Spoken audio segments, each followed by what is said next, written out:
sunshine when she's gone. Only darkness every day.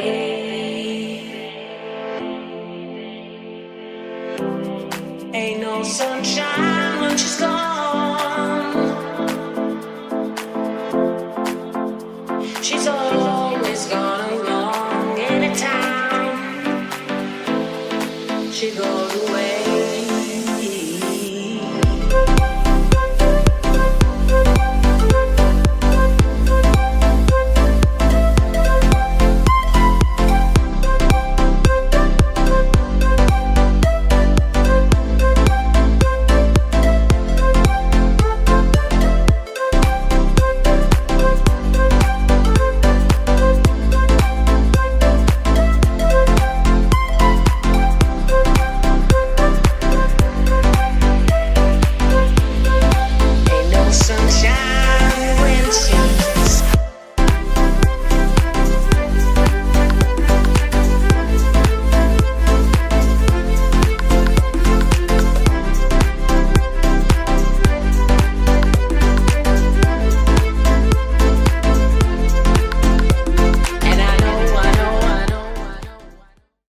Señor Ministro de Trabajo y Seguridad Social, don Enrique Murro. Ernesto Murro, profesor Ernesto Murro. Señor Presidente de UTE, ingeniero Gonzalo Casaravilla. Señores Intendentes de Canelones y Florida, profesor Yamandú Orsi, doctor Carlos Enciso.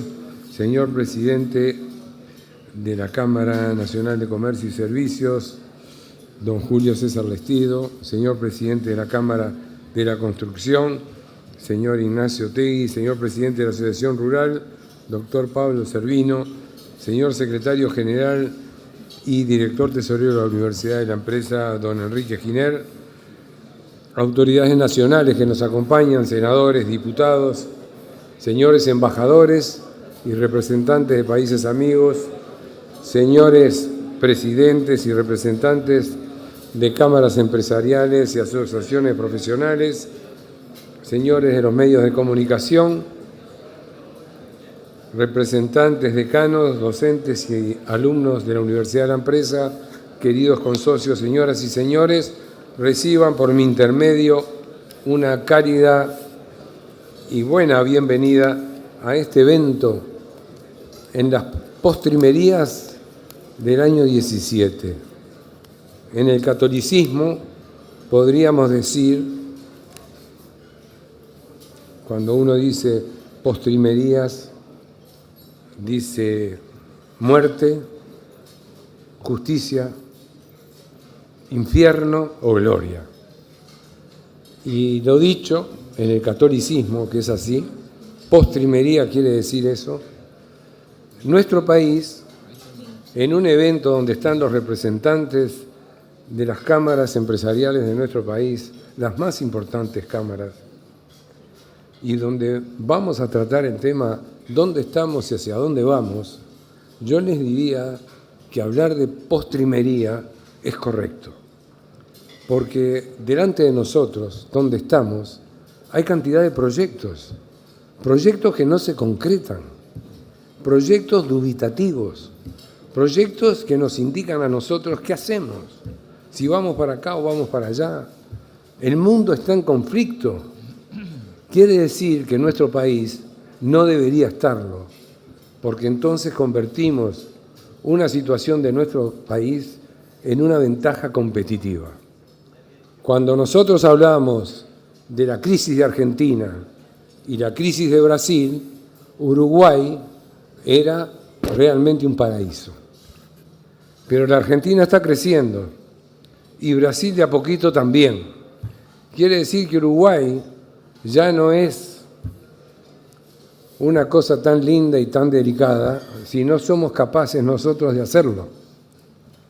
Así que lo llamo realmente a la reflexión, porque es muy lindo conversar, es muy lindo hablar de proyectos y es muy malo no hacerlos. Es pésimo seguir hablando y no concretar las cosas que queramos. o que queremos o que querríamos. Y eso es en serio. Yo les dije en la reunión pasada, vengo de un viaje de Estados Unidos y Europa, que están en grandes problemas, pero viven de otra manera que nosotros. No están siempre dubitativos, pensando a ver si lo hago, si no lo hago, si lo hago, si no lo hago, si se enojan, si no se enojan, si lo digo, si se van a enojar. No, señores, discúlpenme. Asociación de Dirigentes de Marketing. Marketing. Satisfacer las necesidades del consumidor creando valor económico. Eso es marketing y lo aplica todo el mundo. Y últimamente el marketing digital está al tope de la línea haciendo cosas maravillosas y nosotros seguimos pensando. Por lo tanto, yo quiero agradecerles a los señores conferencistas, representantes de las cámaras empresariales, o sea, de nosotros mismos, que hoy nos acompañen a tratar el tema tan importante, dónde estamos y hacia dónde vamos. Un tema realmente crucial, en serio.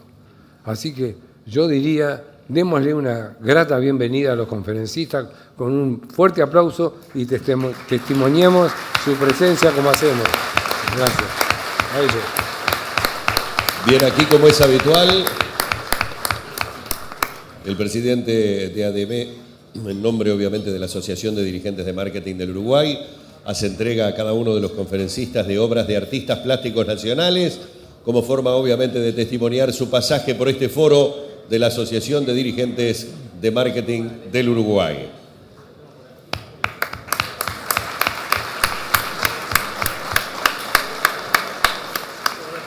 Bueno, con el agradecimiento para todos ellos y luego de tomar el registro fotográfico correspondiente, vamos a invitar entonces a nuestro primer disertante. Decimos que las disertaciones se van a realizar por orden alfabético de apellido y cada expositor, recordamos, cuenta con 15 minutos para su exposición. Luego de finalizadas las disertaciones, entonces estaremos invitando a los moderadores a dar comienzo con la ronda de preguntas.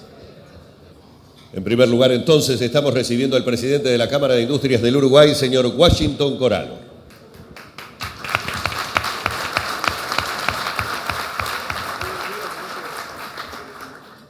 Muy buenos días para todos, un buen almuerzo.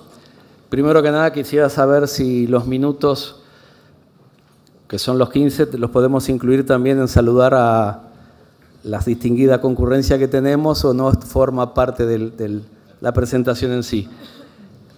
Autoridades nacionales que nos acompañan, ministro Murro, intendentes, presidente de UTE, autoridades de la Cámara de Industria que también están con nosotros, señores miembros del Poder Legislativo, industriales en general, empresarios, miembros de la prensa, amigos todos. Esta es la tercera vez que me toca estar acá en esta importante palestra que hace ADM todos los años, y la cual siempre tiene la cortesía y la gentileza de invitar a los actores empresariales a dar su opinión. Nosotros venimos acá, escuchamos opiniones de gobierno, opiniones de autoridades, opiniones de entes, y bueno, está bueno ese mix porque eso es lo que permite formar y generar la idea de cuál es el entorno económico que vamos a tener en el futuro, cuál es el mundo que nos rodea y qué es lo que podemos prever dentro de lo que decía don Abuchalgia, cómo es el mundo y cómo tiene que encauzar sus pasos Uruguay. Primero que nada, vamos a hacer una muy breve reseña de cuando la primera vez que disertamos acá, cómo estaba la situación del país y cómo lo vemos hoy. Y se nos ocurrió en la Cámara de Industrias presentar esta como si fuera una gran empresa. ¿Qué quiere decir? Que todo el Uruguay es una gran empresa, como toda empresa tiene ingresos y egresos, como toda empresa tiene distintos rubros, costos en el debe, en el haber. ¿Y qué es lo que deberíamos de tratar de poner énfasis y foco para hacer algo activo, dinámico e interactivo? De cuáles son los puntos donde hay fortalezas y cuáles son los puntos donde hay debilidades para tratar de lograr generar ese país que todos queremos. Desempeño de la industria manufacturera. En esta primera lámina, que la estamos basando desde muchos años, vemos que después de haber tenido un crecimiento, y si miramos en el 2013, que fue del periodo pico, vemos que venimos cayendo y prácticamente en los últimos tiempos nos encontramos en una meseta. Si bien los datos que tenemos a 2017, y ahora lo vamos a ver en la próxima Firmina, afirman que algo de recuperación está habiendo, todavía no estamos llegando a los niveles originales. ¿Esto por qué se da? Se da también, como decía el amigo Abuchalgia, estamos teniendo y estamos viendo una recuperación de Brasil, estamos viendo sobre todo una recuperación de Argentina, principales demandantes de lo que es mano de obra industrial. Recuerden que Uruguay los dos principales rubros de exportación son las manufacturas de origen agropecuario y las manufacturas de origen industrial. Las manufacturas de origen industrial son aquellas que tienen más valor agregado, más proceso uruguayo, si bien todos tienen, y incluyo lo que es el concepto de agroindustria dentro de ese producto industrial. Gracias a Dios que Brasil y Argentina han estado recuperando. De hecho, Brasil fue el que permitió que Uruguay lograra colocar su excedente de lácteos en ese mercado tan importante, producto de la falta de acceso que tuvimos a Venezuela por razones típicas que todos sabemos que ha pasado la hermana República de Venezuela. Si miramos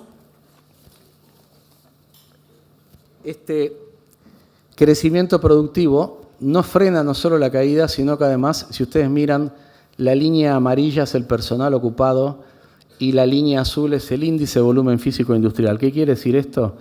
Que nos estamos recuperando en producción, pero nos estamos recuperando en producción en aquellos sectores que no son intensivos en mano de obra y de hecho se vienen destruyendo puestos de trabajo a una cantidad muy grande que no es lo deseable para un país de 3 millones y poco de habitantes. Tendríamos que tener trabajo y empleo pleno para todos los uruguayos que hay acá. Esto obedece a muchas razones. ¿Cuáles son? Vuelvo a repetir, no vamos a entrar en un tema de política, si es mucho o poco, pero los costos laborales medidos en relación a la productividad, los costos del país medidos en relación al concepto de competitividad que tenemos que tener. Y todo esto hace que también con una política de tipo de cambio que fue muy favorable, hizo que se sustituyera capital por trabajo.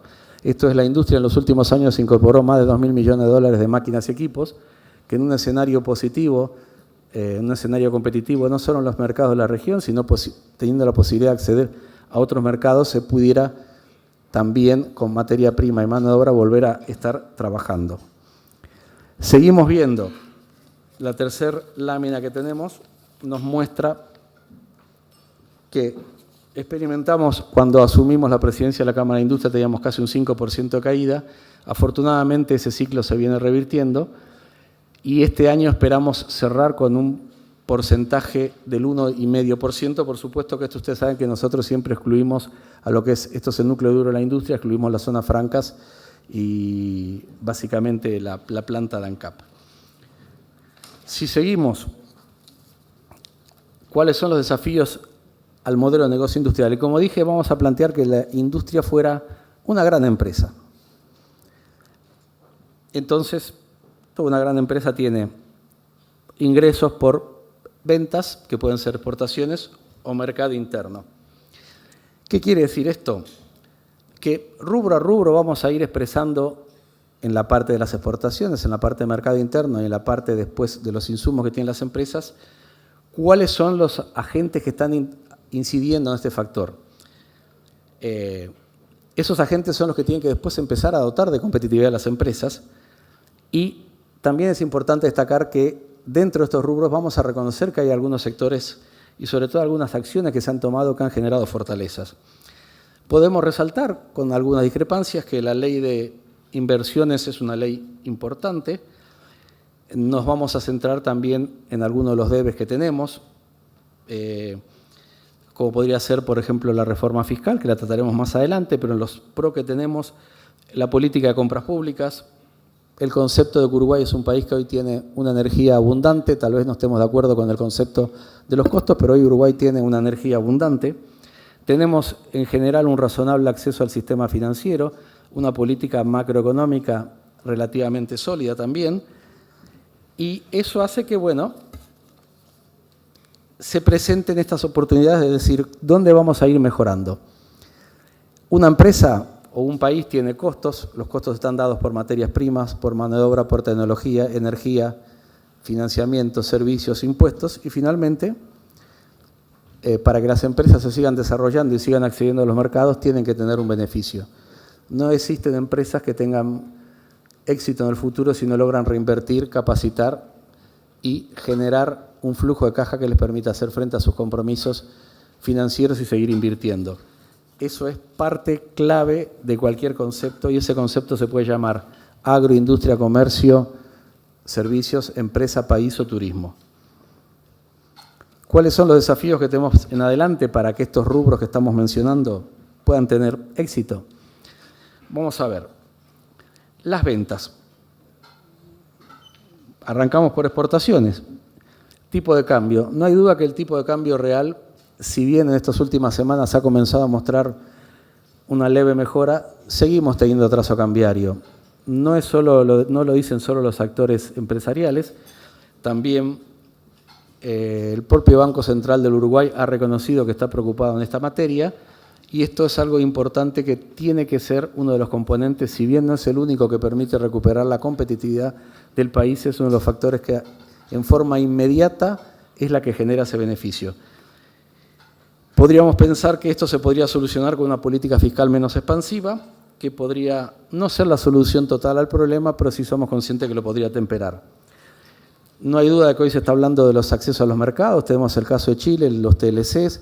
Es importante también pensar que esos accesos a mercados son importantes. Uruguay es uno de los países del mundo que tiene menos convenios firmados con países y eso nos obliga a estar siempre concentrados en 4 o 5 mercados principales, que son el 80% de nuestras ventas, cuando podríamos estar pensando en acceder a otros mercados.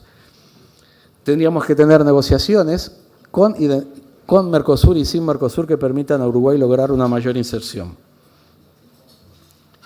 Flexibilidad del Mercosur, lo hemos mencionado, acuerdo de libre comercio lo estamos mencionando ahora, y vamos al mercado interno.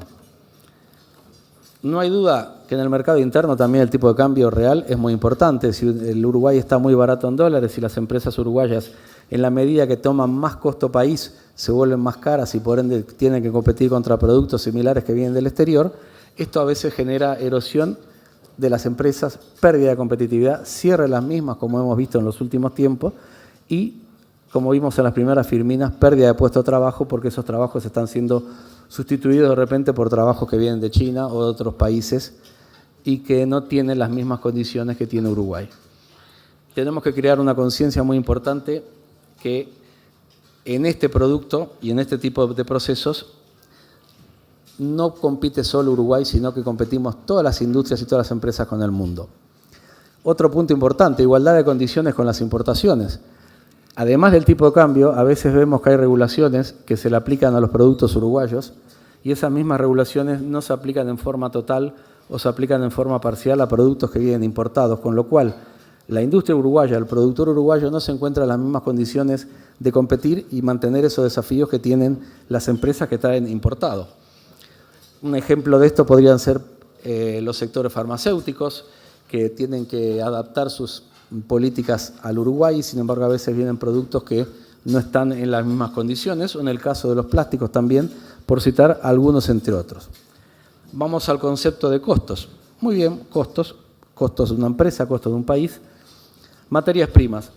Normalmente en las materias primas, si uno importa dólares y exporta dólares, bueno, se podría decir que no influye mucho. Sí influye la posibilidad de que Uruguay mantenga su admisión temporaria, sí influye mucho que Uruguay tenga un sistema de más de 220 posiciones arancelarias hoy con ciertas medidas que le permiten a las empresas uruguayas competir. No hay duda que aquellos que compran materia prima local tienen mejores condiciones que los que tienen que importar materias primas. Por eso es importante tener un arancel externo que sea correcto y correlativo con los productos que Uruguay quiere acceder a sus mercados.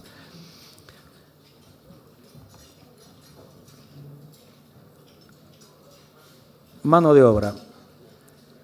Salarios alineados a la productividad. Ese es un tema muy importante.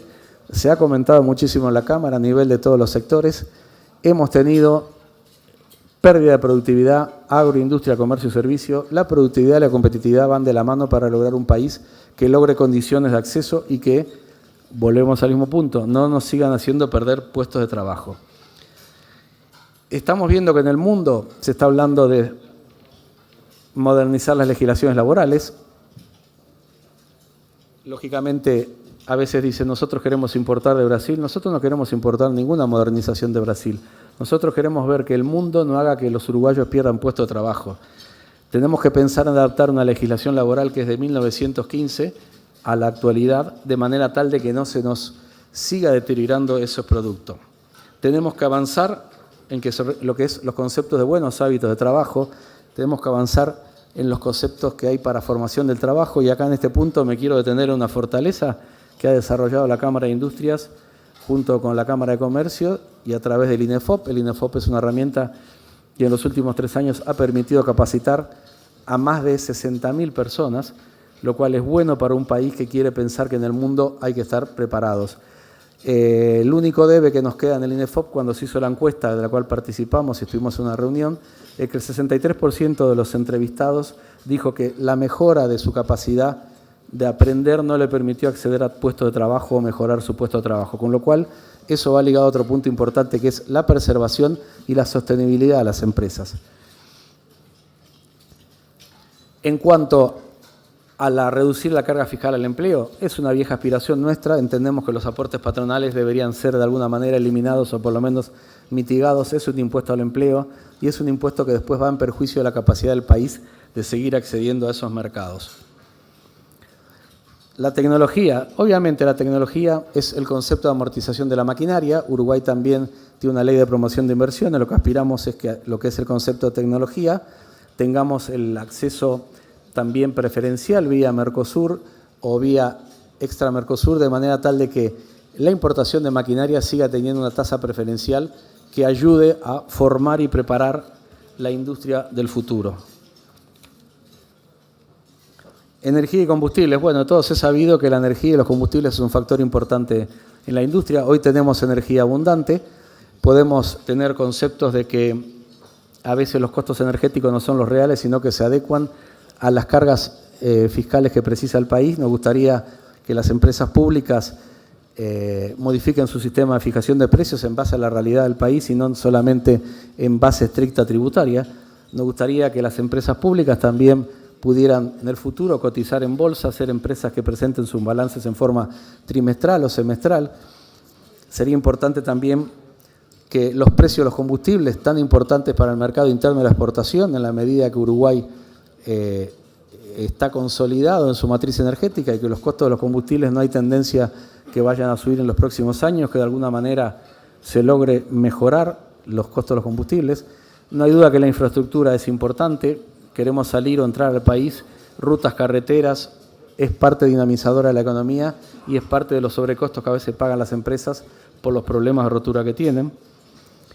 Disminución de la carga fiscal empresarial, lo hemos dicho también, no solo en la parte de los aportes, sino que vemos en el mundo, todo el mundo se está hablando de países que están bajando su tasa de impuesto a la renta, están dando mejores facilidades para que las empresas se instalen, no solo en el mundo, sino también en la región. Entonces, empresas que estaban pensando en venir al país, no podemos dejar que se nos vayan del país, y eso implica simplificar y mejorar nuestra carga tributaria. Y mantener los pilares de la ley de inversión, es una ley muy buena, hay que seguir manteniéndola, mejorándola y ayornándola en base sobre todo a lo que hacen los agentes que compiten con nosotros. Y simplemente para terminar hacia dónde vamos, acá lo anoté porque es importante. No es fácil pensar que vamos a pasar en el 2025-2030, es un entorno muy difícil, es muy difícil de llevar y plasmar dado la velocidad que tenemos los cambios en el mundo. Hay un estudio realizado por Richard Buckminster, un arquitecto, inventor y escritor estadounidense que desarrolló la Knowledge Doubling Curve, o sea, la curva de duplicación del conocimiento. Decía este amigo Richard que analizando una serie de variables, él estableció que en 1900 la humanidad duplicaba el saber cada 100 años, en 1945 cada 25 años y en 1975 cada 12 años. Hoy se calcula que esa tasa no supera los 6 meses y algunos popes aseguran que con la nueva digitalización el mundo duplicará toda la información que posee en menos de un día. Si esto ocurriera, no sería ilógico pensar que mucho de lo que los países o empresas preparen para el futuro estaría hecho en la mañana y a la noche ya sería obsoleto. Por lo cual tenemos que estar pendientes de, no somos agoreros y vaticinamos que se van a perder puestos de trabajo. sobre todo pura y exclusivamente por esta causa, pero sí con 7.500 millones de personas en el mundo y viendo lo que pasa hay que abrir los ojos. Y de modo que para el cierre de estos 15 minutos, que por cierto no son suficientes, pero bueno, es para dar un pantallazo, me quedo con lo que escribió un visionario, que es una persona que yo lo admiro mucho, que es escrito hace 30 años, que se llamaba Alvin Toffler, que dijo: si no aprendemos de la historia y nuestros errores, nos veremos obligados a repetirla. Es cierto, pero si no cambiamos el futuro y nos ajustamos al mismo, nos veremos obligados a soportarlo. Y esto, dijo, señores, podría ser mucho peor. Muchas gracias.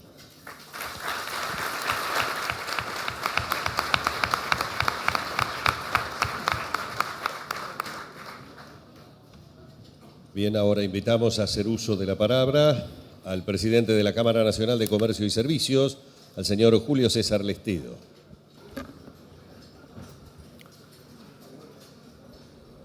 Buenas tardes. Me voy a sumar, para ser justamente competitivo y productivo, me voy a sumar a las palabras de Washington y en medida de saludar a las autoridades presentes. Simplemente me voy a detener en ti, Jorge, querido Jorge. Es increíble, estaba pensando, hace años que nos conocemos y que hoy me toque estar acá, la verdad que nunca lo había pensado. Te agradezco enormemente que me hayas invitado.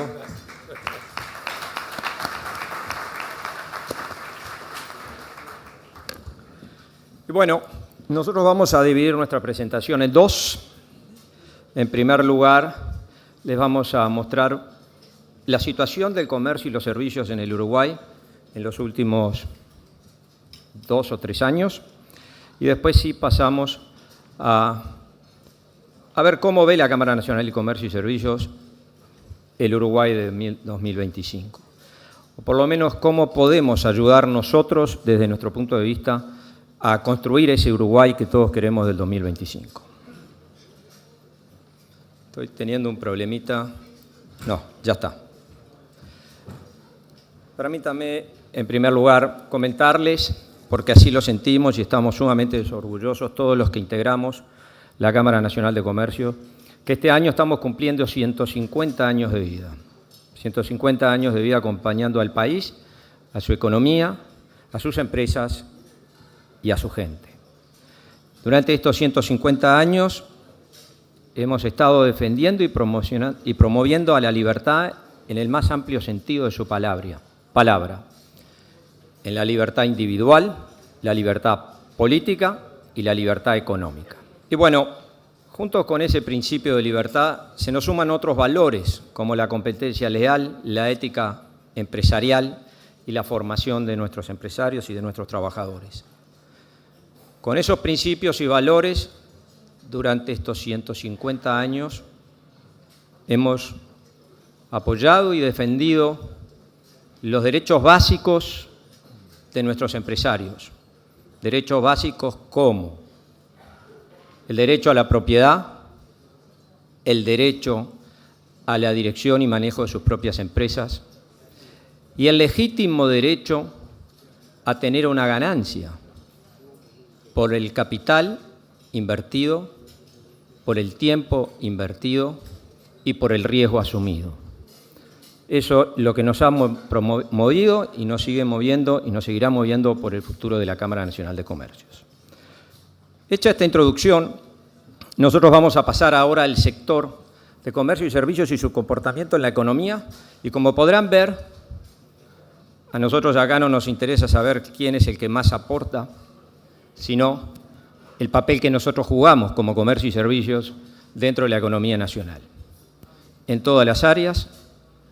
Y podrán ver también el crecimiento anual que ha tenido en los últimos años la Cámara Nacional de el comercio y los servicios. Y en el último año, en el 2016, vean ustedes lo importante que son las exportaciones en materia de servicios. Estamos llegando casi al 25% de lo que exporta Uruguay se hace a través de los servicios. Y ya no son los servicios tradicionales, como puede ser el transporte de mercaderías o el turismo. Acá estamos desarrollando software, se está desarrollando una cantidad de servicios extras call centers, consultorías, una cantidad de otros servicios que está permitiendo que hoy el sector servicios sea sin duda uno de los motores de la exportación de nuestro país. Y podrán ver cómo se ha comportado en el año 2016, cómo a partir del año, sobre todo en el segundo semestre del 2016, cómo el comercio y el servicio empieza a comportarse y a repuntar en la economía nacional. Y bueno, y ahí tienen los subconjuntos o los subgrupos, o podría decir los subsectores, tanto el comercio, hoteles y restaurantes, cómo se ha comportado, así como también el transporte, almacenamiento y comunicaciones. Sin duda, es un crecimiento importante que hemos tenido en los últimos años. Y acá pueden ver bien claro que a partir del segundo semestre del 2016 se muestra el crecimiento y al costado vamos a encontrar que evidentemente cuáles son las causas o qué fue lo que llevaron a este crecimiento que ha tenido el comercio y los servicios en el país en el último año. Y eso es importante que vean. Bueno, Washington hablaba ya que evidentemente nos ha favorecido un debilitamiento global del dólar, se disminuyen las presiones inflacionarias, que no es menor, hay un aumento de poder de compra de los hogares uruguayos, la relación de precios relativo con la región son favorables para el Uruguay y la recuperación económica de la región también. Eso ha repercutido seguramente y sin dudas en una mejor y mayor cantidad de turismo. Esto es lo que hoy estamos. Esto es lo que hoy representa el comercio y el servicio dentro de la economía nacional y en particular cómo se ha comportado ellos. Y hasta ahí yo diría que es la situación que hoy tenemos del comercio. Ahora, esta diapositiva más las dos que vienen nos pueden decir cuál es la situación en la que nos encontramos, cuáles son los riesgos que podemos asumir si no tomamos las medidas necesarias para evitar este tipo de cosas. En primer lugar, tenemos que reconocer que el crecimiento que ha tenido la economía ha sido en base al consumo interno. Nosotros, los uruguayos, nuestras familias, nuestros hogares, han comprado más y han consumido más. Y eso es una realidad y eso ha permitido crecer. La pregunta es, ¿este tipo de crecimiento nos da estabilidad? La pregunta es, ¿no estamos creciendo en un piso un poco inestable? ¿Cómo deberíamos asegurarnos o mantener el crecimiento del país en los próximos años? Si nosotros vemos esta gráfica, vemos que hay una disociación entre lo que es el crecimiento de la actividad y la tasa de empleo empieza a caer. ¿Por qué?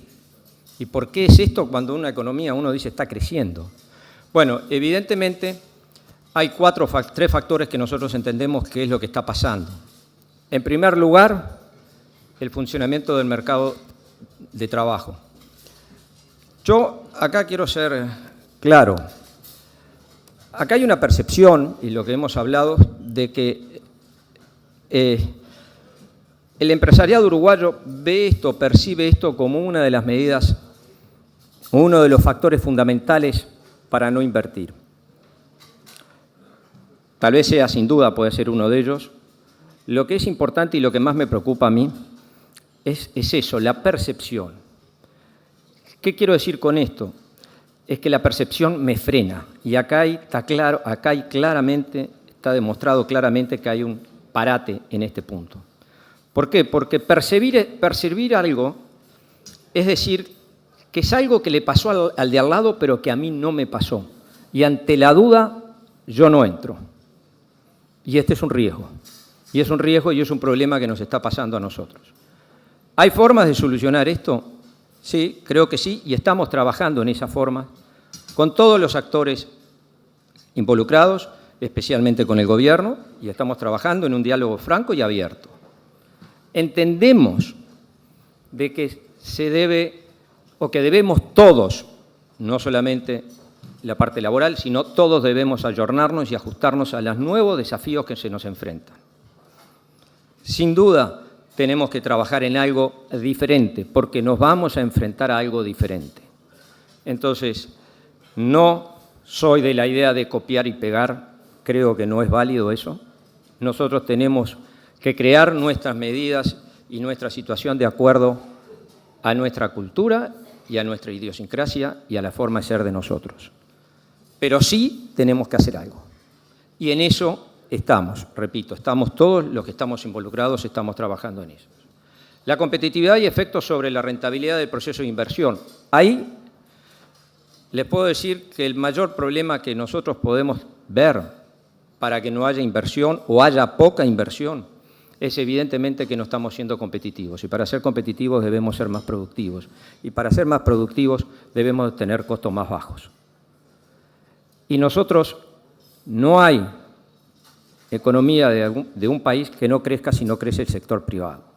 El sector privado debe ser controlado, pero tiene que tener la libertad amplia como para poderse mover, sino una presión fiscal fuerte, ni tampoco solamente en el tema impositivo, sino en las tasas o en las tarifas.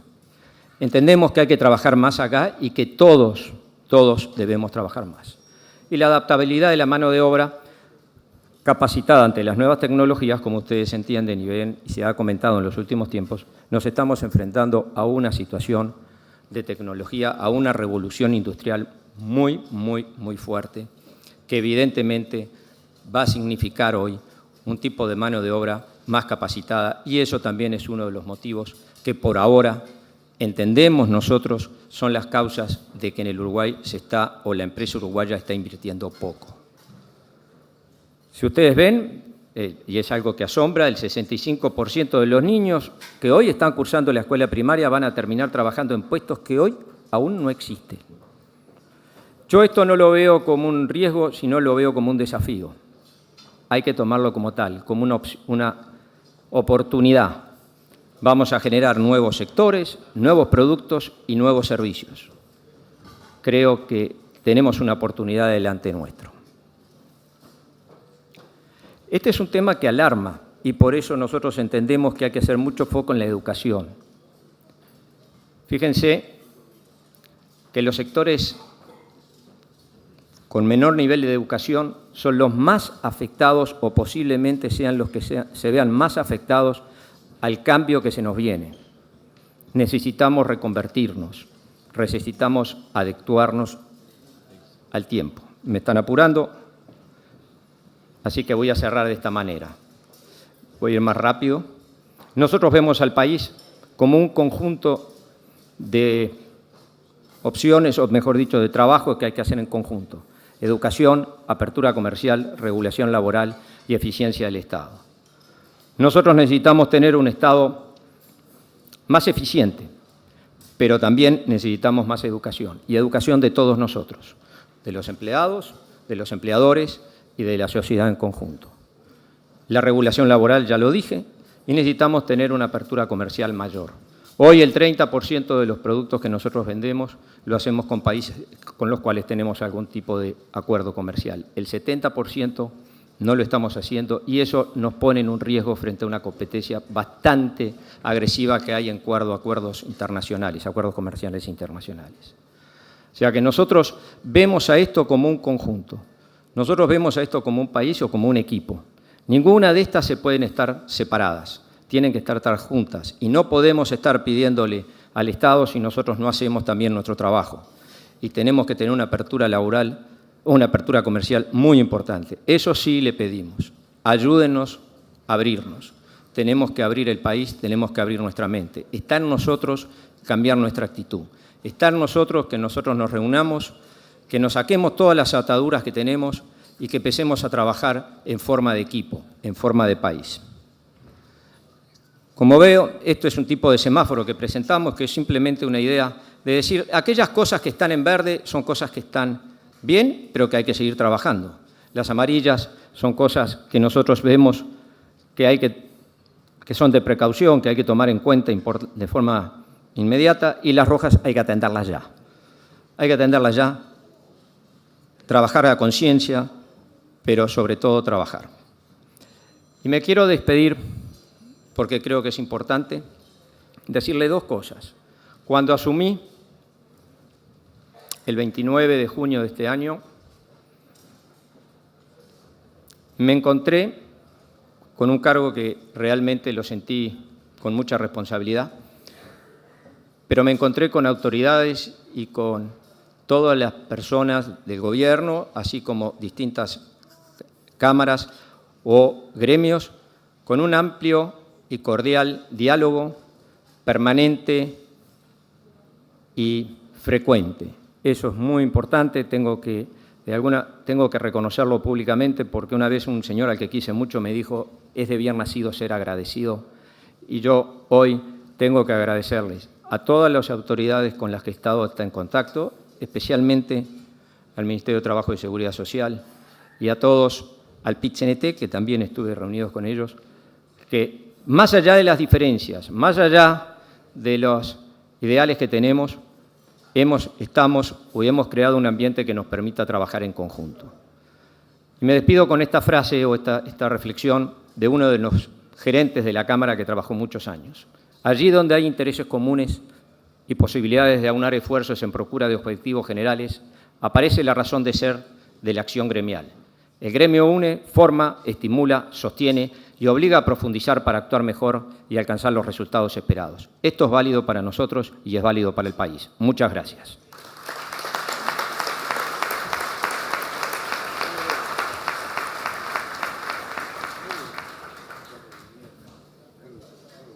Invitamos ahora a hacer uso de la palabra al presidente de la Cámara de la Construcción, señor Ignacio Otegi.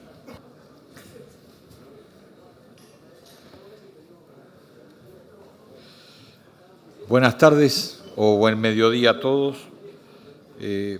Hago mía la forma de saludar de los que me antecedieron y el agradecimiento a Buchalca por la invitación. En todo caso, vamos a ir derecho a la presentación. Nosotros ahí tenemos en la primera lámina la evolución anual del PIB de la construcción y del PIB nacional. Tenemos en las barras el PIB de la construcción con caídas importantes en los últimos 2 años, con un crecimiento también muy importante a diferencia de lo anterior en el año 2012, que fue cuando Monte del Plata tuvo su mayor impacto en la industria. Con esto simplemente decir que estamos en una etapa de menor actividad y de desaceleración de la actividad de la industria. Acá tenemos en la lámina de la izquierda los valores que el PIB de la construcción representó en cada uno de los años anteriores, donde aparece la caída de 5.572 millones de dólares a 4.990 en 2016. Y en el cuadro siguiente lo que tenemos es el peso del sector de la construcción en la economía. Y ahí vemos y esperamos nosotros que para este 2017 sea un poco menor.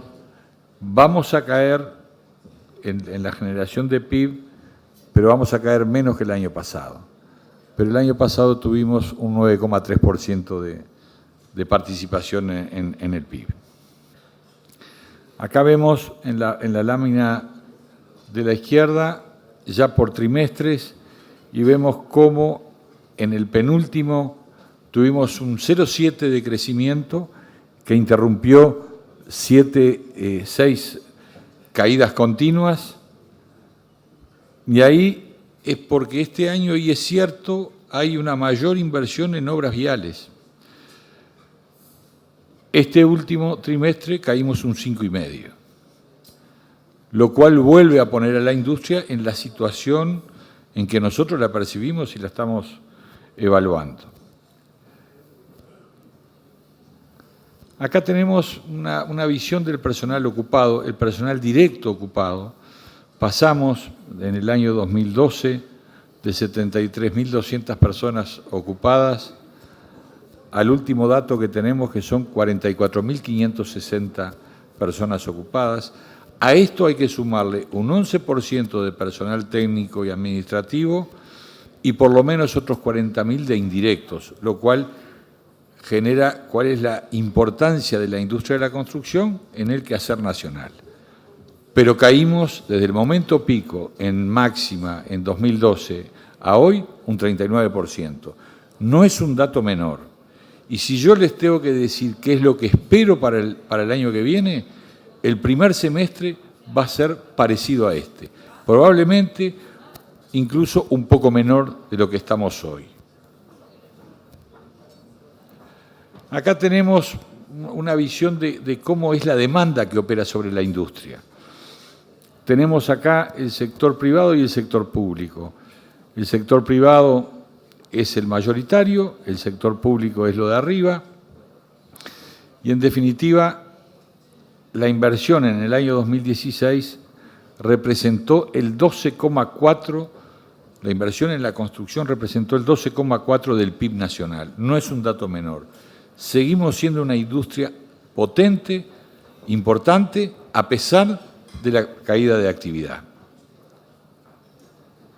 Acá lo tenemos reflejado en quiénes son los que nos demandan, los motores de la industria. Tenemos el menor nivel de actividad, lo expresan las obras vinculadas a la vivienda, pasamos de 2014 del 18% a 2016 al 11%. Es esa la demanda que toda la vivienda que se construye en la República genera en la industria.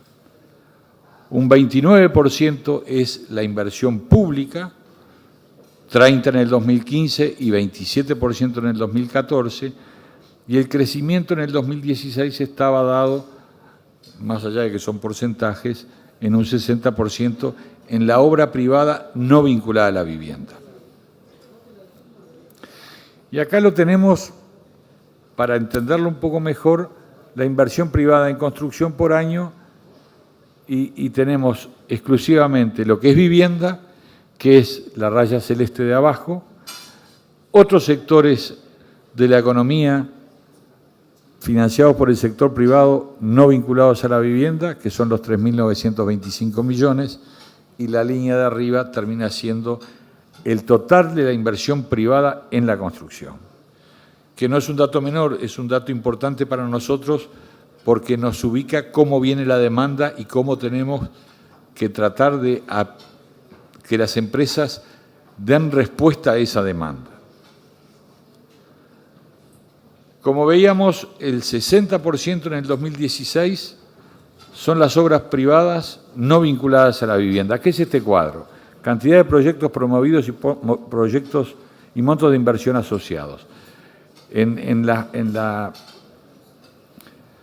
las barras tenemos la cantidad de proyectos que se presentaron año a año, y en lo que está en una suerte de gráfica tenemos la cantidad de millones de dólares que fueron invertidos por el capital privado en la República. Esto es bueno decir que tuvo momento pico en el 2013, 12 y 13. Ahí fue Montes del Plata quien tuvo la mayor participación, y después tenemos una leve recuperación en 2 años y una caída importante en el 2017. ¿Por qué esta caída importante la estamos siguiendo mucho? Esto lo que hace es avisarle a la industria cómo viene el trabajo para el año que viene. Y lo que estamos viendo es que el trabajo para el año que viene es mucho menor al que tenemos este año. Por eso, cuando yo dije que el primer semestre, por lo menos del año que viene, va a ser difícil, entre otras cosas es por esto. Acá, para entender un poco cómo es la demanda, la inversión privada en la construcción, obra civil es la línea de arriba, vemos cómo ha caído, estamos enero-septiembre del 17 en 322 millones de dólares, es probable que lleguemos a los 400 millones de dólares cerrado el 2017 y estemos en el 60% del año anterior. El resto es inversión en equipos e imprevistos. Esto totaliza la inversión privada recomendada por la COMAP, que fundamentalmente y en un 80-85% se construye. No es que son proyectos que se autorizan y nadie construye, no, se construye el porcentaje mayor. El tema es que la demanda que se nos viene es esta. Y acá lo tenemos por sector el agro, el comercio, la industria y el turismo. Todos han caído, cayó más la industria. En el 2012-2013 fue Monte del Plata, en el 2014, 2015 y parte de 2016 fueron los parques eólicos que estaban en industria, que fueron muy importantes, pero que hoy ya se han construido. En consecuencia, lo que nos queda para adelante es el dato que nos da de enero a septiembre de 2017. Acá tenemos, para entender un poco a la industria, cuál es la inversión que la industria ha hecho en equipo y en maquinaria. En realidad, la industria ha acompañado siempre al resto de la economía. Nosotros llevamos invertidos en los últimos 12 años más de 1.400 millones de dólares en equipos y nuevas tecnologías. ¿Por qué? Porque es parte de la esencia del empresario. El empresario necesita invertir y necesita generar el mejor escenario posible para producir. Y muchas veces eso implica que el esfuerzo haga que uno sustituya trabajadores por máquinas. Es un dato de la realidad. No nos preocupa. Lo hemos asumido con responsabilidad y estamos dispuestos a seguir impulsando ese camino porque es el único que pone a la industria en un escenario de tener un futuro y no tener, gracias, y no tener un problema para adelante. Acá tenemos el sector público. Ustedes recordarán que el presidente Tabaré Vázquez, cuando asumió, presentó su plan quinquenal de inversiones. Eran 12.000 y pico de millones de dólares. Es esto. Y nosotros le venimos haciendo un seguimiento, porque hace el trabajo que nosotros hacemos. Y yo, para resumir, diría que en energía estamos bien, en telecomunicaciones estamos bien y eventualmente en puertos estamos bien. ¿Por qué estamos bien? Porque llevamos invertido más de lo que era razonable para los 2 años y medio que han transcurrido. Sabemos que nos quedan 2 años por delante. Y en la última fila nos queda qué es lo que falta invertir. Acá un comentario para la vialidad. En este número estaba contemplado de alguna forma las PPP. Y las PPP han venido más lento de lo que todos nos imaginamos. Nosotros aspiramos a que haya una puesta en órbita de algunas de las PPP que se han presentado y se han abierto y en definitiva podamos el año que viene alguna de esas obras empezarlas y empezar a corregir esta diferencia. Yo quiero también decir que este año es probablemente el año récord en inversión en el Ministerio de Transporte y Obras Públicas. ¿Es suficiente? No. Quienes andan por el interior del país saben que esto no es suficiente. El Estado necesita generar mecanismos y aceitar los que tiene para que de alguna forma la inversión en infraestructura no sea un talón de Aquiles para el resto de la economía. Y por último me voy a detener en un tema que es productividad y competitividad sectorial, porque hace a cómo nos vemos para adelante. Acá tenemos, preparado por el Centro de Estudios Económicos, la productividad de la construcción, que es la más baja, es la línea azul, el total del país, que es la línea roja, y transporte y comunicaciones. Esta productividad aparente que nos estudiaron en su momento da que la construcción tiene una contracción del 12,5%. Y después les pedimos que nos estudiaran la productividad sectorial en las obras de arquitectura.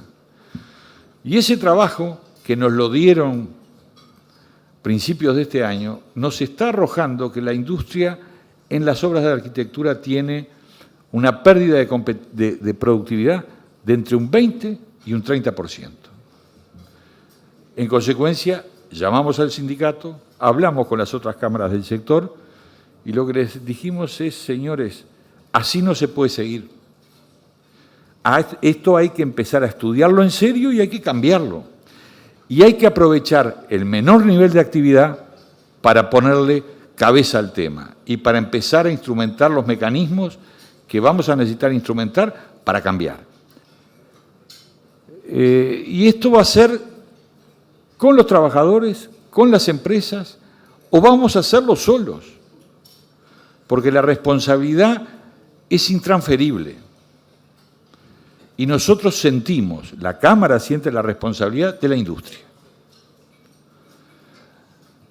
Como no estamos solos en el país, tenemos que mirar la competitividad, donde ahí tenemos temas que son diversos. Yo no voy a profundizar mucho porque fueron tocados por quienes me precedieron en el uso de la palabra, pero acá tenemos los 10 primeros países que están mejor en competitividad a nivel mundial.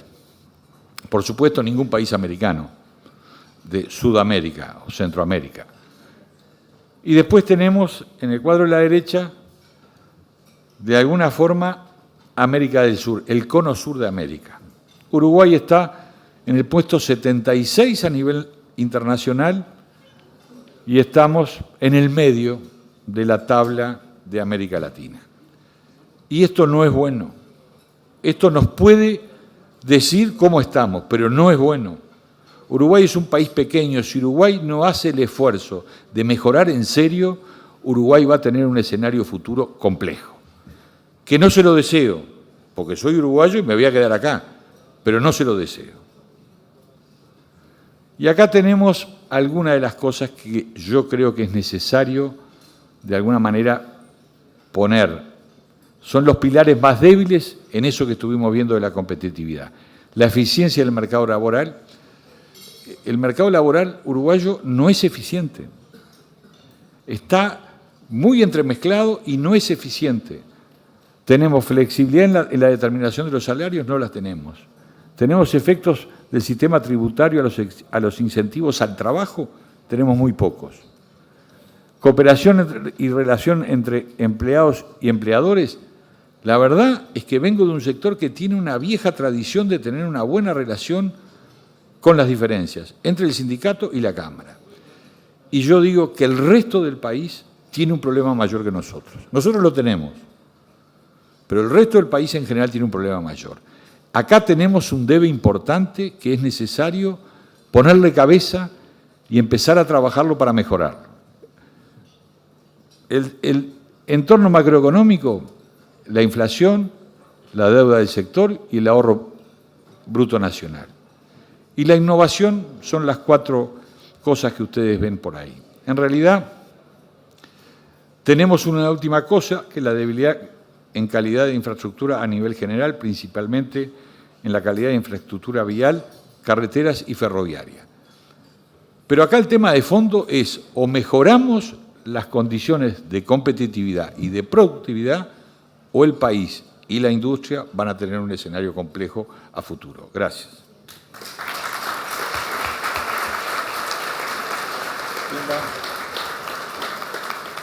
Bien, y para finalizar entonces esta ronda de disertaciones, invitamos a hacer uso de la palabra ahora al presidente de la Asociación Rural, doctor Pablo Servino. Bueno, autoridades nacionales, señoras y señores, buenas tardes. Es un gusto para la Asociación Rural y quiero agradecerle a ADM esta oportunidad de traer al sector una vez más sobre la mesa. En este caso, analizar, como lo acordamos previamente, los últimos 3 años, todo el sector agropecuario, que se sabe que es muy amplio, y también proyectar hacia adelante y en lo posible, al final, procuraremos hacer un redondeo y dejar un mensaje que es lo que más nos interesa hoy. Para empezar, también decir que todas las economías pequeñas, como Uruguay, son grandes exportadoras. Los exitosos exportan muchos bienes y servicios. Los que no lo son, mucha gente. Uruguay exporta el 25% de su PBI, cuando las economías exitosas exportan arriba del 40%. Nos queda mucho margen para recorrer. Hay mucho camino para transitar y creo que eso es algo que tenemos que tener bien claro. Y cuando hablo de exportación de bienes y servicios, no hablo solamente del sector agropecuario. Creo que esto nos involucra a todos los sectores y no podemos dejar ningún sector fuera si pretendemos que Uruguay se inserte en el mundo, sea un país integrado, ya que sabemos lo que se viene en cuanto a demanda, en cuanto a crecimiento poblacional en el mundo, y tenemos la obligación de explorar todas las alternativas. Dicho esto, pasamos a la primera gráfica, bueno, acá se mueve el mouse. Esto simplemente es la producción física del sector agropecuario, de los principales productos, y ustedes pueden ver que a nivel de la carne vacuna en miles de toneladas, en los últimos 3 años, esto habla de 2013, 2014, 2016, 2017, ha habido una estabilidad. Quiere decir que el productor sigue apostando a producir, sigue buscando la manera de desarrollar su actividad y desarrollar todo su potencial. A nivel de la leche, esto está en millones de litros, ha habido una caída de un 10% y esto se justifica básicamente por la situación complicada que ha pasado y que sigue pasando el sector lechero. A nivel del trigo hay una caída de un 50% en los miles de toneladas producidas. Acá hay factores también del negocio, no está siendo un negocio atractivo el trigo, más allá de los factores climáticos que también inciden. El arroz, yo diría que es casi milagroso que se mantenga, incluso suba un poco, dado los bajos márgenes que está teniendo la actividad arrocera. Sabemos que tiene una productividad casi récord a nivel mundial y está sostenido en ese nivel. Y por último, la soja, los miles de toneladas de soja tan altos en el último ejercicio comparado con el 2013-2014, obviamente responde a lo que fue la excelente cosecha de la última zafra, que superó todas las expectativas y ayudada evidentemente por un clima que fue, como bien lo dijo el ministro, como si hubiera sido regada. Así que concretamente en este caso, en los últimos años, la evolución del sector ha sido dispar en lo que refiere a sus principales productos. Siguiendo ya directamente con el tema de arroz, vemos analizar acá, en primer lugar, que las últimas zafras han sido disminución del área y cantidad de productores. Ha habido una merma de un 2% en el área. Los productores han bajado de 512 a 426, eso es un 17%. Los trabajadores del arroz han bajado un 10% y el costo en bolsas por hectárea, por lo que es agua y tierra, ha subido un 31,1%. En cuanto a los mercados, ustedes ven que Irak cayó del 31 al 6%, subió Brasil y subió Perú. Esto preocupa. Irak es el que más paga por el arroz y, de alguna manera, la regionalización, la venta interna, creo que a nivel del Mercosur, no es lo que se aspira, es tener un mercado amplio que permita, desarrollar al máximo las posibilidades. En la encuesta de intención de siembra 2017-2018, que ya está en pleno proceso, se presenta una nueva disminución del área. Los problemas de rentabilidad del sector son la principal preocupación de los productores. Y ahora les quiero hacer un comentario que no está graficado, pero viene de un productor brasileño que siembra arroz en Salto y Artigas, y yo tengo buen conocimiento, lo conozco, una persona seria, y le voy a dar un dato que él me estuvo comentando la semana anterior sobre las comparaciones entre Uruguay y Paraguay, concretamente para producción. El costo de energía necesario para regar 7.500 hectáreas en Paraguay, en Uruguay se riegan solamente 350. Eso es algo llamativo, son más de 20 veces el costo de la energía para poder regar esas hectáreas y creo que es un tema grave. Eso afecta en el 10% del costo total. El combustible, por otra parte, que afecta al 12%, vale la mitad que en Uruguay. Eso sin considerar que la tierra, la renta por la tierra es significativamente menor también a la que se paga en Uruguay. Por lo tanto, esos son temas reales que creo que marcan un poquito el por qué hay una ida muy importante de productores hacia otros destinos procurando salvar sus empresas. La lechería. La situación actual de la lechería sabemos que es muy preocupante. Fíjense ustedes que los productores cayeron un 14%, los remitentes a planta un 10%, cae también el índice de vaca ordeñada sobre el vaca masa, o sea, el total de vacas del 75 al 73, y el precio del productor de la leche cae un 28%, mientras que el costo cae un 19%. Por lo tanto, como pueden ver claramente, el margen que le queda al productor sigue siendo cada vez menor, cada vez más apretado, y evidentemente esto no alienta lo que es la producción. Por otra parte, también tenemos aquí lo que son la venta de productos. Ha subido la leche en polvo entera, ha disminuido la leche en polvo descremada, ha disminuido los quesos y han disminuido la manteca. La leche en polvo entera es lógicamente la que menos precio tiene, por lo tanto también por ese lado tenemos un tema que no es alentador.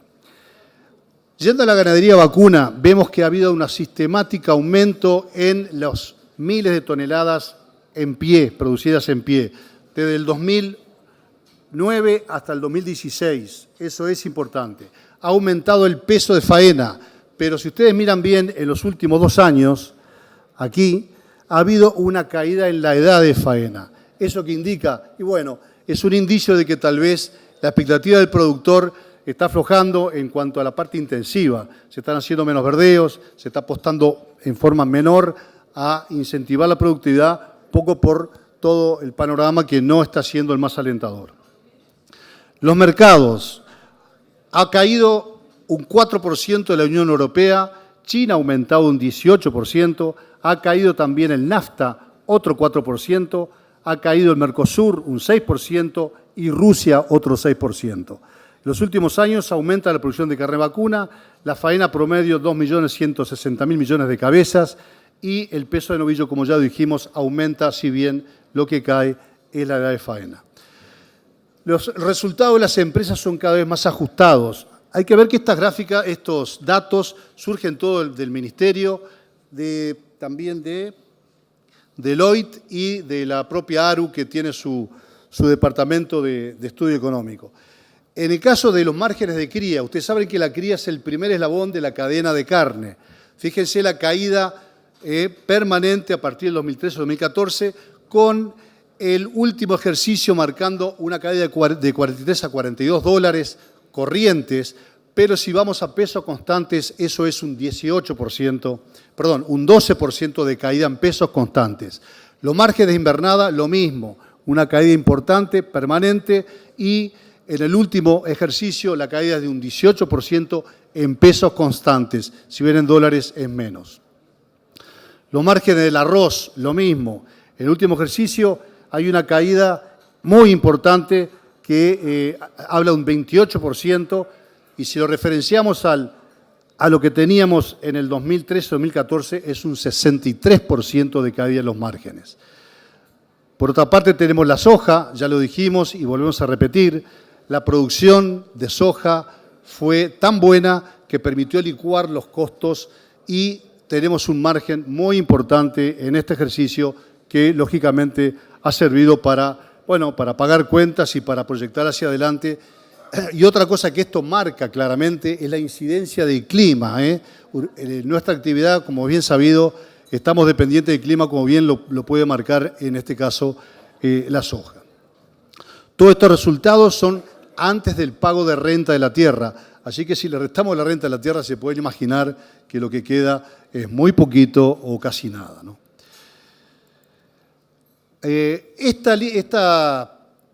Esta otra transparencia está en consonancia con la anterior. Fíjense ustedes cómo aumenta las hectáreas en producción para mantener la canasta familiar. Si arrancamos en la cría nuevamente, 2013-2014, 546 hectáreas en producción se necesitaban para soportar la canasta familiar en el año. Hoy, 690. En la invernada pasa de 223 a 341. Esto, evidentemente, son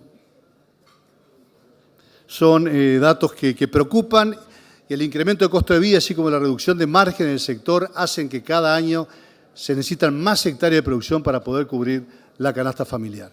La situación crediticia se mantiene, 2.331 millones de dólares, aumenta la morosidad, quiere decir que la capacidad de repago se está complicando cada vez más. Y acá a la derecha tienen ustedes Por sectores, la ganadería 652 millones de dólares es lo que tiene cuentas bancarias, y esto es solamente productores, ¿eh? La lechería 326 millones, y saltando rápidamente vemos que hortalizas y frutas están en 43 millones, y si analizamos la capacidad de producción y de productividad que tienen, eso es muy grave. Por otra parte, también decir que la lechería con 326 millones de dólares de deuda no alcanza vendiendo todo el plantel de vaca lechera del país para pagar esta cuenta. 75% de bienes son 10 productos agropecuarios. ¿Cuáles? Soja, carne, madera, lácteos, arroz, cueros, subproductos cárnicos, lana y tejidos, malta y ganado en pie. Uruguay paga 246 millones de dólares de aranceles. Acá tenemos un tema de inserción internacional. Tenemos que trabajar en acuerdos. Es totalmente fundamental y necesario para que un país como Uruguay, de corte netamente exportador, pueda acordar la forma de vender mejor sus productos, dada la alta competitividad que tenemos en el resto del mundo. Índice de competitividad, ya lo mostró recién Ignacio, Uruguay está en el puesto 76, y si lo miramos abajo, comparado con los mercados de exportación, vemos el lugar que ocupa. Estamos complicados por ese lado, pero si lo miramos con nuestros competidores directos, caso de Nueva Zelanda y Australia básicamente, vemos en qué situación está Uruguay, y por ese lado entonces tenemos mucho para crecer. La situación del sector exportador también es compleja. Acá está el índice de excedente bruto de la industria, como ustedes ven, a partir del 2016 ha caído en forma importante, y por otra parte el tipo de cambio real efectivo global, desde el 77 estamos en un 36,4% por debajo del promedio. Estamos casi igual que en el 82 y mucho peor que en el 2002. Esa es la realidad. Y lo que más preocupa de esto no es solamente donde estamos hoy, sino el largo proceso que ustedes ven de caída permanente, que eso agrava, eso deteriora y lleva evidentemente a una situación que esperemos poder revertir en un corto plazo. La situación de evolución de impuestos e ingresos ganaderos, ingresos a la cría, 2005 a 2016. Hay en los últimos años una caída en el ingreso, pero fíjense el aumento en el impuesto al capital, el impuesto a la tierra. Eso evidentemente está discordante con la otra realidad, y evidentemente son políticas no sostenibles para un país como Uruguay en ese sentido. Abajo tenemos la composición de los impuestos al agro. En el 2005 era el 30% contra el 49% de los impuestos a la renta. Hoy estamos en un 55% contra un 35%. Esto evidentemente se aleja de los principios de la reforma tributaria del 2007 y realmente marca la dificultad que el sector está pudiendo tener para poder pagar los impuestos y sobre todo poder mantener índices de productividad altos. El déficit fiscal sigue creciendo, más de 2.200 millones de dólares, está en el 3.3% del PBI, y fíjense ustedes, por otro lado, cómo ha aumentado el costo del Estado, marcado en este caso por los empleados públicos. Estamos más de 300.000. El gobierno distribuyó bonanza a través de programas sociales, lo que fue oportuno, pero también aumentando fuertemente el tamaño del Estado. Hoy la bonanza se terminó y sabemos que deshacer esas políticas no es fácil. Debemos avanzar en soluciones, en mercados, en costo de producción y en rentabilidad. En mercados, inserción internacional con acuerdos de comercio estables y competitivos con el resto del mundo. Innovación y desarrollo, incorporando valor agregado creciente que diferencie nuestros productos. En los costos de producción, tributación sobre renta y no sobre los bienes de capital. Infraestructura y logística, reducir costos de llevar producción al puerto. Combustible y energía a valores internacionales competitivos. Y en cuanto a la rentabilidad, necesitamos un tipo de cambio que acompase a nuestros principales competidores. Señores, esto ya lo hemos dicho, lo hemos reclamado. Yo en septiembre en el Prado lo hablé, lo han hablado todos los colegas que hemos tenido anteriormente, y vemos que no hay, la sensación del sector que no hay intenciones de cambiar, que el dólar posiblemente siga planchado hasta las próximas elecciones y que las consecuencias para esto pueden ser muy graves. Yo quiero simplemente ahora leerles un mensaje, que más que mensaje yo creo que es un pedido de auxilio. Y esto lo hizo el señor Erwin Bachman, que casualmente está aquí con nosotros en la Asamblea de la Sociedad Rural de Durazno, refiriéndose a la dificultad que está pasando la cooperativa al que él gerencia, cooperativa Claldi, ubicada en Río Negro. Y dice así: la situación económico-financiera que hoy apremia a gran parte del sector agroindustrial en toda su cadena es preocupante. En 22 años de gestión en Claldi no viví algo así. Los costos aumentan mes a mes, la inflexibilidad sindical, el tipo de cambio que nos encarece en dólares y hace inviable exportar, las inversiones hechas con muchísimo esfuerzo, pero con créditos caros y de muy corto plazo y otros factores más, hacen que hoy, lo que estamos al frente, estamos consumiendo salud, tiempo y enormes esfuerzos en apagar incendios, priorizar lo urgente ante lo realmente importante. Y créanme, es peligroso para la estabilidad del sector. Se nos dice que podemos llegar a alimentar 50 millones de personas, pero no planificamos ni fortalecemos al sector exportador. Mientras escuchamos al gobierno hablar del crecimiento histórico del PBI, a nosotros, los empresarios, se nos consume a valores históricos el patrimonio. Como personas de profunda fe, sabemos que Dios está en control, pero exige que nosotros hagamos bien nuestros deberes. Desde aquí, pido al gobierno que recapacite y fije metas confiables con visión de largo plazo. Muchas gracias.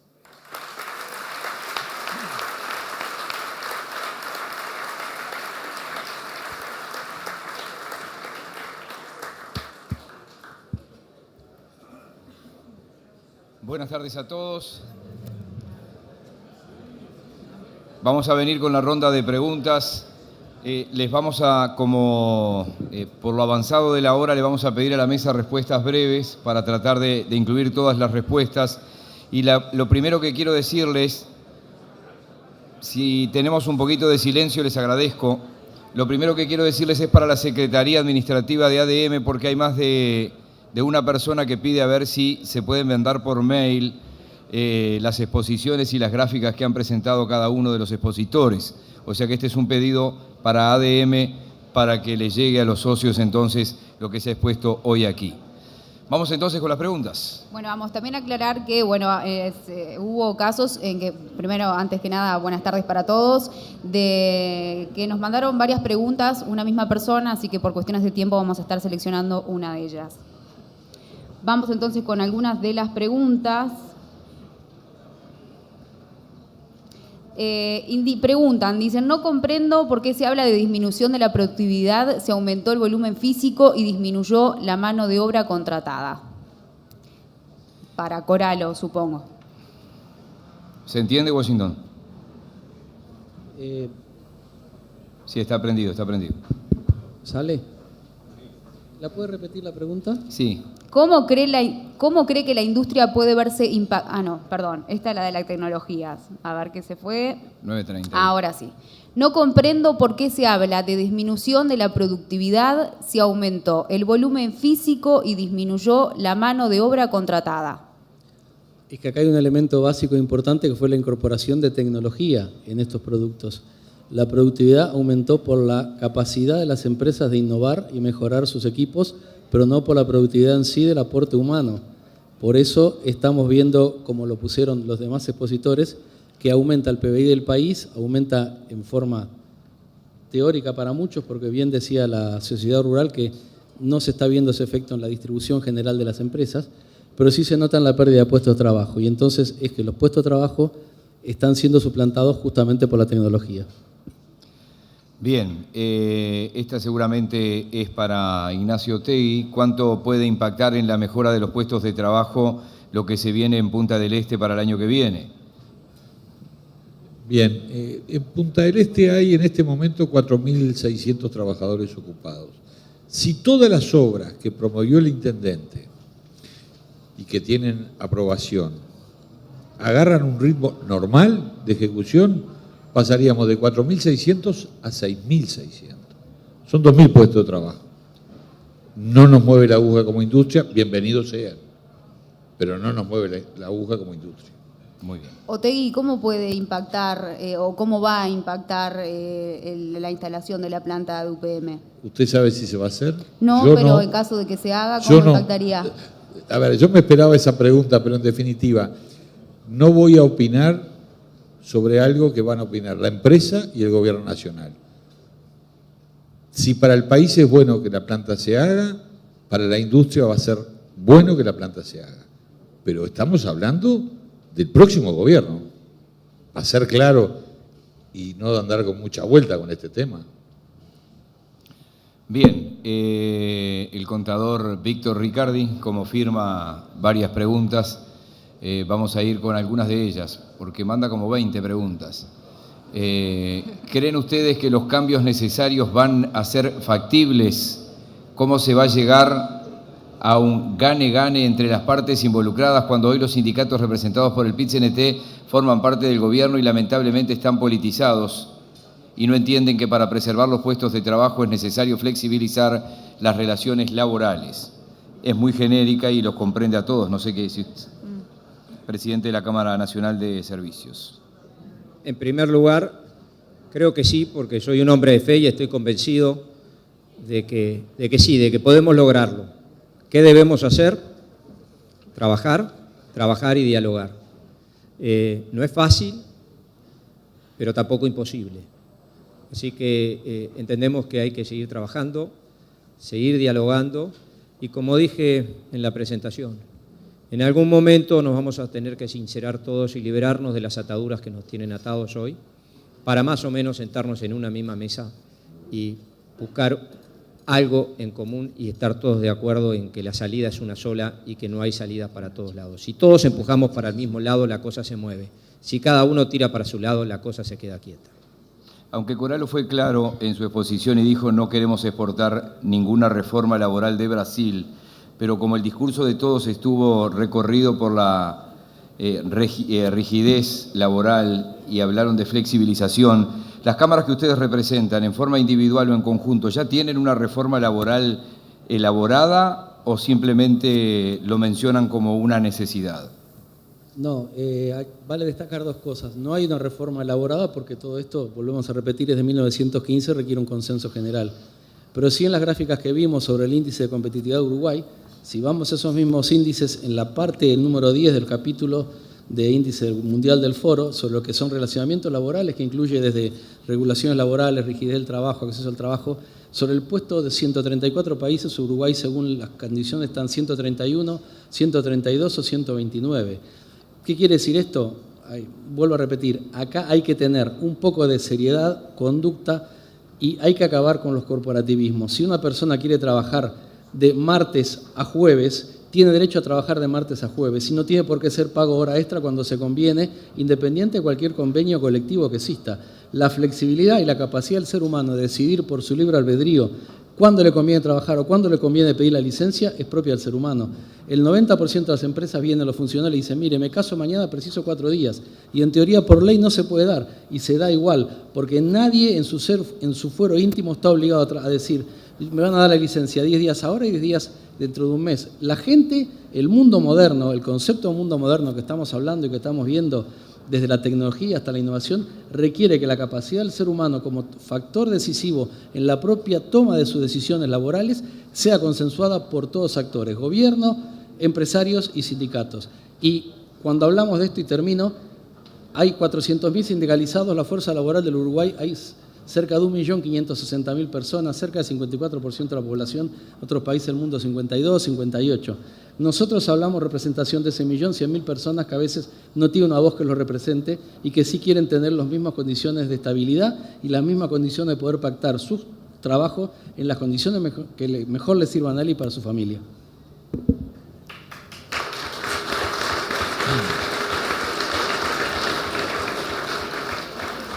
Servino, ¿cómo cree que está siendo la actuación que está llevando adelante el gobierno para destrabar o avanzar en esta situación con los productos lácteos con Brasil? Bueno, es un tema complejo, evidentemente. El ministro y el canciller se han puesto a trabajar en este sentido y nosotros, de nuestra parte, tenemos prevista para la semana que viene reunión con nuestros pares de la FARM, concretamente Brasil, Paraguay y Argentina, y ahí, vamos a discutir este tema, pero es muy claro, acá el tema está centrado sobre si Uruguay triangula o no triangula leche, y eso se muestra claramente de que no es así. Está claro por qué se ha exportado más, había un sobrestock generado en 2015 y eso es lo que está generando esta duda o esta forma, ¿verdad? Que por otra parte mis colegas lecheros nos informan de que es típico y característico de todos los años a esta altura cuando hay un excedente de producción de leche por el clima, por la calidad de pastura, que se genera esta duda, que se genera esta discusión y cuando llega el mes de marzo se termina el tema, quedan cortos en leche y vuelven a abrir las puertas. Por lo tanto, creo que es un tema para analizarlo debidamente. Está en buenas manos, Cancillería lo ha estudiado bien, creo que lo están, tanto como el ministro Aguerre, lo están analizando y bueno, esperemos poder llegar a buen término, como no puede ser de otra manera, con un socio comercial como es Brasil. Hay otra pregunta para Coralo. Acá dice, ¿qué caso de éxito industrial en Uruguay puede mencionar que involucre a una empresa local que incorporó innovación y capacitación con excelencia del personal? De memoria no me acuerdo, pero por ejemplo, en el rubro de lo que es justamente agroindustria, hay un montón de laboratorios uruguayos que han, podría decir microzules, que han incorporado tecnología, que están exportando muy bien. Puedo hablar también del sector plástico, que ha incorporado mucha tecnología y empresas muy interesantes. Podemos hablar también de sectores metalmecánicos, que han incorporado también tecnología. Y además me complace en decir que ha habido una explosión de pequeños y medianos emprendedores en la Cámara de Industria, apoyados por los planes de la Cámara de Industria, el Ministerio de Industria y la propia ANI, que realmente han desarrollado productos que parecía increíble que se pudieran lograr en Uruguay. Del mismo modo que podemos tener una visión distinta a algunos puntos, también es destacar que el espíritu emprendedor del uruguayo no se pierde y lo que hay que hacer es fomentar esa capacidad para que en la próxima reunión de ADM el presidente que esté en mi lugar pueda decir exactamente cuáles son los sectores que están teniendo éxito en base al esfuerzo personal y al apoyo sí que tiene que dar el gobierno justamente con los sectores que están involucrados en la producción. Y vuelvo a repetir, el caso del INEFOP fue importante y ahí vamos a un ejemplo para terminar. Hace 4 años una de las tecnicaturas que más egresados tuvo fue técnico en lechería. Triste historia. Generamos técnicos en lechería que tenían muy buenos sueldos, hoy muchos de esos técnicos están trabajando en áreas para las cuales no fueron preparados, capacitados, o se fueron del país o están haciendo otro tipo de tarea. Entonces vamos al concepto de competitividad y sostenibilidad por el amor de Dios de las empresas. Captarlas, mantenerlas, promoverlas y hacer que no se vayan. Que esas inversiones, como puede haber hecho Claldi o cualquier otro tipo de las industrias que dijimos, que queden en el país y que haya el esfuerzo de los actores financieros también para apoyar a esos sectores productivos, porque el día que no haya más industrias, vamos a terminar como le dijo un sindicalista Ford, usted tiene un robot que hace los autos, dice sí, pero yo tengo los empleados que compran los autos. Entonces, no ganamos nada con producir si después no tenemos acceso a mercados porque no preparamos o capacitamos a la gente. 2 preguntas finales. Valeria. Sí, acá bueno piden poner ejemplos de vinos que no fueron nombrados, quizás en todo este tema. Viene de una pregunta anterior, de la pregunta dice anterior. que hay que apuntar a la calidad calidad y no a cantidad, por lo que usted dijo. Ser vino. El tema de los vinos, concretamente, creo que Uruguay es productor de vinos y, bueno, y comparativamente con la región está caro. Y ese es uno de los problemas que estamos teniendo, sobre todo con este posible o probable acuerdo TLC con Chile, que está en discusión. Sé que el vino es uno de los puntos que está haciendo algún tipo de reparo en ese sentido de poder llegar adelante con este acuerdo, sobre todo por la calidad y bueno, y por la productividad que tienen los vinos chilenos. Por lo tanto, creo que debemos ahondar, sí, el trabajo en calidad.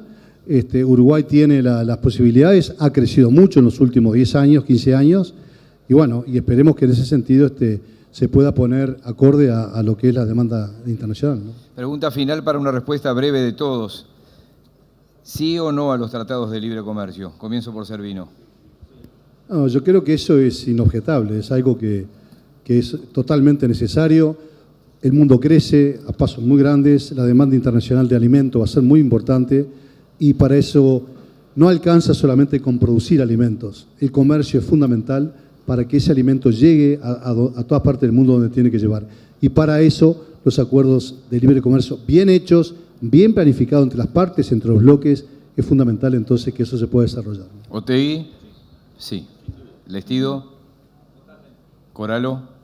sí respetando la posibilidad de las empresas uruguayas con un plan como tienen los convenios de 4, 8, 10 o 12 años que permitan a aquellas industrias que no puedan en el futuro verse que son competitivas, que cualquier otro convenio genere beneficios para un sector y haga perder 40.000 puestos de trabajo. Sí a los convenios respetando los plazos que normalmente se dan en estos convenios internacionales. Gracias a los expositores y gracias a ustedes también. Damas y caballeros, una vez más, en nombre de la Asociación de Dirigentes de Marketing del Uruguay, agradecemos a los señores Washington Coralo, Julio César Lestido, Ignacio Tegui y Pablo Servino sus aportes en el tema expuesto y, por supuesto, a los señores moderadores, a la señora Valeria Alonso y al señor Miguel Nogueira. Tengan una muy buena tarde.